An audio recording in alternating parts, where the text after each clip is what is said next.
చంద్రబాబు వెన్నుపోటుకు 2 ఏళ్ల పేరుతో ఏపీ వ్యాప్తంగా నిరసనలు హోరెత్తుతున్నాయి. వైఎస్ఆర్సీపీ ఆధ్వర్యంలో ఉమ్మడి విశాఖ జిల్లా వ్యాప్తంగా కూడా పార్టీ శ్రేణులు నిరసనలు చేపట్టారు. జీవీఎంసీ వార్డులు, మండలాల్లో నిరసనలు, ర్యాలీలు, మానవ హారాలు చేస్తున్నారు. అధికారంలోకి వచ్చి 2 ఏళ్లైనా ఇచ్చిన హామీలు అమలు చేయకపోవడంపై వైఎస్ఆర్సీపీ ఆగ్రహం వ్యక్తం చేస్తోంది. టీడీపీ మేనిఫెస్టో, చంద్రబాబు, పవన్ చేసిన సంతకాలతో ఇచ్చిన బాండ్లు దహనం చేస్తున్నారు వైఎస్ఆర్సీపీ శ్రేణులు. రైట్, ఈ ఉమ్మడి విశాఖ జిల్లాలో చంద్రబాబు వెన్నుపోటుకు 2 ఏళ్ల నిరసనకు సంబంధించి పూర్తి డీటెయిల్స్ మా ప్రతినిధి నాయుడుని అడిగి తెలుసుకుందాం. నాయుడు, చెప్పండి, ఎలా జరుగుతోంది కార్యక్రమం, ఏ నాయకులు పాల్గొంటున్నారు, ఏంటి మీదకి ఇన్పుట్స్?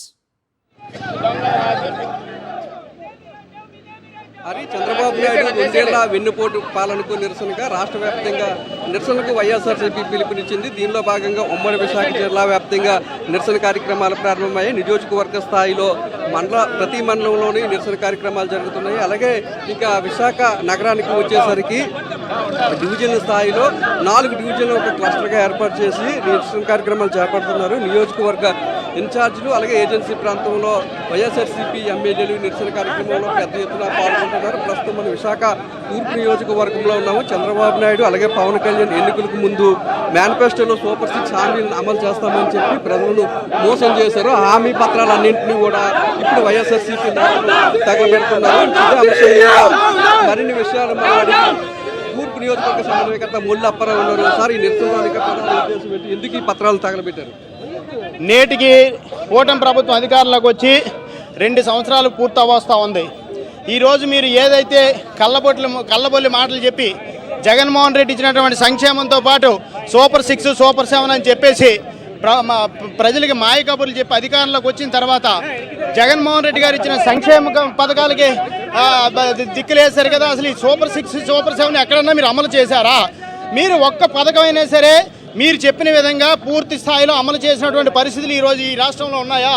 ఈరోజు నిన్నగాక మొన్న జరిగినటువంటి ఏదైతే డిఎస్సి మొదటి సంతకంగా చెప్పుకొని మీరు సంతకం పెట్టినటువంటి మొదటి సంతకానికి దిక్కులేక సంవత్సరం తర్వాత ఒక మెగా డిఎస్సి, ఒక దగా డిఎస్సిగా పూర్తిగా నిరుద్యోగులందరినీ వంచి మోసం చేసి ఒక్కొక్క టీచర్ పోస్టు 15 లక్షలకు అమ్ముకున్నది వాస్తవం కాదా?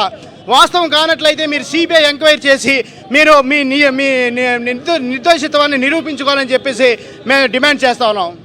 మేడం, ముఖ్యంగా మహిళలకు ఎలాంటి అన్యాయం జరిగింది? 2 సంవత్సరాల క్రితం జూన్ 4వ తారీఖున 164 సీట్లతో ప్రజలు అధికారం ఇచ్చారు. వీళ్ళ కళ్ళబొల్లి మాటలు నమ్మి ఈ అధికారం ఇవ్వడం జరిగింది.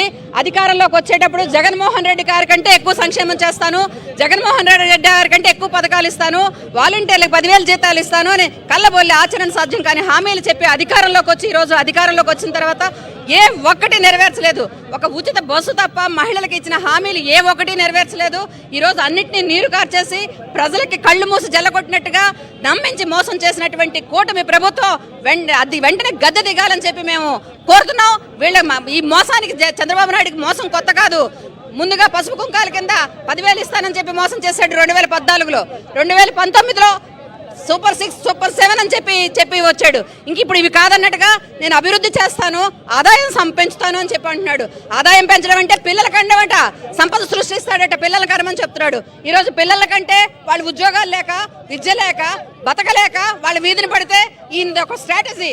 ప్రజలు ఎప్పుడు పేదవాళ్ళుగానే ఉండాలి అన్నది అతని స్ట్రాటజీ. మేము ఏ విధంగా మేనిఫెస్టో అమలు చేశారు? చంద్రబాబు నాయుడు పాలనలో ఏ విధంగా మేనిఫెస్టో అమలు చేశారు? జగన్మోహన్ రెడ్డి గారి హయాంలో కోవిడ్ 2 సంవత్సరాల మహమ్మారి జనాల్ని తినేసినా కూడా ఏ ఒక్క పథకం కూడా ఆపకుండా 99.9% హామీలన్నీ కూడా జగన్మోహన్ రెడ్డి గారు నిర్వహించారండి.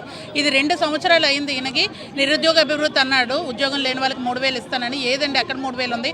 పెన్షన్లు లేవి, కొత్త పెన్షన్లు, విడో పెన్షన్స్ లేవు. ఏ పెన్షన్ అయినా సరే ఇప్పుడు ఇంతమంది మీరు చూసుంటారు, ఇంతమంది ఆడవాళ్ళందరూ కూడా రోడ్డు ఎక్కి స్వచ్ఛందంగా రోడ్డు ఎక్కడానికి కారణం ఇదే. బడుగు బలహీన వర్గాలు టోటల్గా ఈ ప్రభుత్వంలో అన్యాయం జరుగుతూ ఉంది. దానికి నిదర్శనమే ఇక్కడ బీసీలుగా ఉన్నటువంటి మేయర్పేట అని కూడా దించేసి ఒక గీతం అధినేతకి భూములు దోసిపెట్టడానికి కూడా ఈ ప్రభుత్వం పన్నాగం పడింది. వెన్నుపోటుకి 2 ఏళ్లే కాదు, ఈవీఎంల ప్రభుత్వానికి 2 ఏళ్ళు. ప్రజలు సిద్ధంగా ఉన్నారు, ఒక హామీ కూడా నెరవేర్చలేదు. భవిష్యత్తులో ఈ వెన్నుపోటు ప్రభుత్వానికి, ఈవీఎంల ప్రభుత్వానికి ప్రజలు గద్దె దించి రాబోయే రోజుల్లో జగన్మోహన్ రెడ్డి మళ్ళీ రాష్ట్ర ముఖ్యమంత్రి ప్రజలు చేసుకోవడానికి సిద్ధంగా ఉన్నారు.